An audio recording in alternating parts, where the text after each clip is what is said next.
लोकसभा में पेश हुआ वक्फ संशोधन बिल। संसदीय कार्य मंत्री किरण रिजिजू ने पेश किया बिल। वक्फ बिल पेश करते ही बोले रिजिजू, कहा वक्फ पर ज्वाइंट कमेटी ने जितनी चर्चा की उतनी भारत के इतिहास में किसी बिल पर नहीं हुई। किरण रिजिजू ने वक्फ बिल पर चर्चा के लिए ज्वाइंट कमेटी के सभी सदस्यों का सरकार की ओर से जताया आभार। रिजिजू के मुताबिक वक्फ बिल को लेकर अब तक 97,27,772 सुझाव और याचिकाएं की गई रिसीव।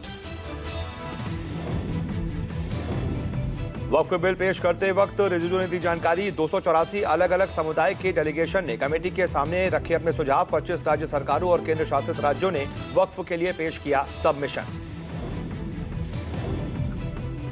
इंडिया गठबंधन के दलों ने वक्फ बिल का किया विरोध। लोकसभा में उपनेता प्रतिपक्ष गौरव गोगोई ने विपक्ष की ओर से दिया पहला भाषण। गौरव बोले, सरकार बताए कि और कौन से विभिन्न धर्मों के लिए सरकार इस तरह का बिल लाना चाहती है।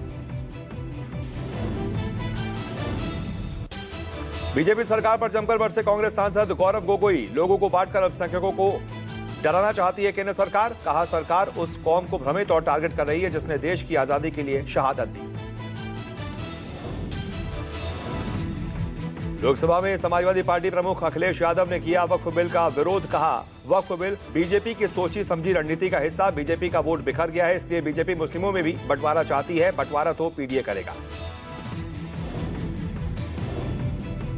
वक्फ बिल को लेकर बोले बीजेपी सांसद रविशंकर प्रसाद, बिल्डर से साठगांठ करके वक्फ की प्रॉपर्टी पर बिल्डिंग बनवाते हैं। वक्फ की संपत्ति के मुतवल्ली वक्फ के लोग कई सरकारी संपत्तियों पर कर रहे दावा, इसलिए वक्फ कानून में संशोधन की जरूरत।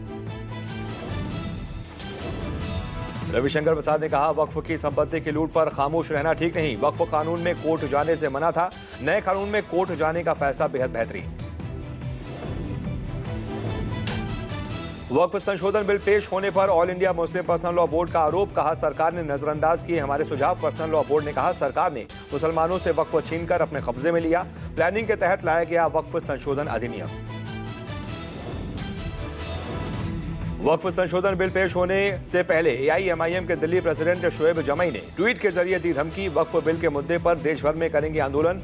दिल्ली से होगी आंदोलन की शुरुआत। मुसलमानों पर जमकर थोपा जा रहा है बिल।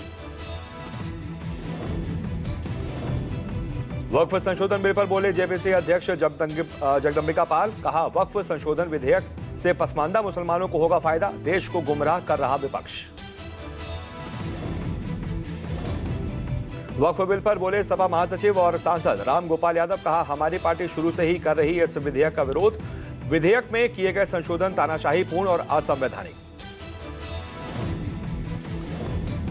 वक्फ संशोधन विधेयक पर बोले आरजेडी नेता तेजस्वी यादव। कहा, नागपुर का कानून थोपना चाहते हैं बीजेपी के लोग। तेजस्वी यादव बोले, हम संविधान को मानने वाले लोग हैं, हम गंगा जमुनी तहजीब में विश्वास करते हैं।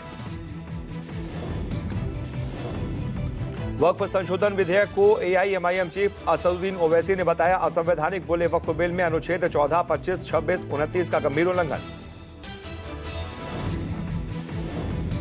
महादेव ऐप घोटाले में सीबीआई ने छत्तीसगढ़ के पूर्व सीएम भूपेश बघेल को बनाया आरोपी। सीबीआई की एफआईआर में आरोपी नंबर 6 के तौर पर भूपेश का नाम। हाल ही में सीबीआई ने 60 जगहों पर की थी छापेमारी।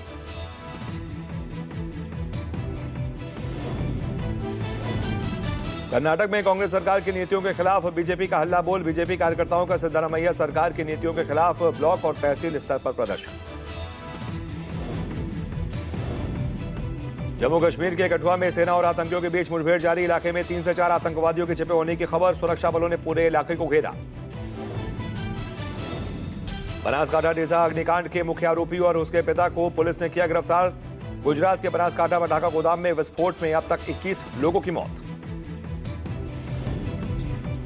यूपी के अयोध्या में 6 अप्रैल को रामनवमी की तैयारी जारी। रामनवमी को लेकर रामलला मंदिर को लाइटों से सजाया गया। 6 अप्रैल को रामनवमी पर बड़ी संख्या में श्रद्धालुओं के पहुंचने की संभावना।